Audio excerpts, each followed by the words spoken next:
ever. Bless Yahweh. And so Yahweh gonna have to put some fear, glory to Yahweh, in their heart. Glory to Yahweh. Jude 17:18 declares, "But beloved, remember ye the words which were spoken before of the apostles of our Master Yahushua Mashiach, how that they told you there should be mockers in the last time, who should walk after their own ungodly lusts."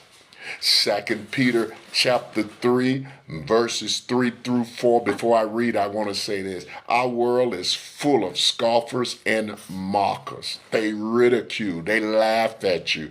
They don't take the word of Yahweh. They don't take you and Yahweh seriously, ladies and gentlemen. But 2 Peter chapter 3, verses 3 through 4 declares, "Knowing this first, that there shall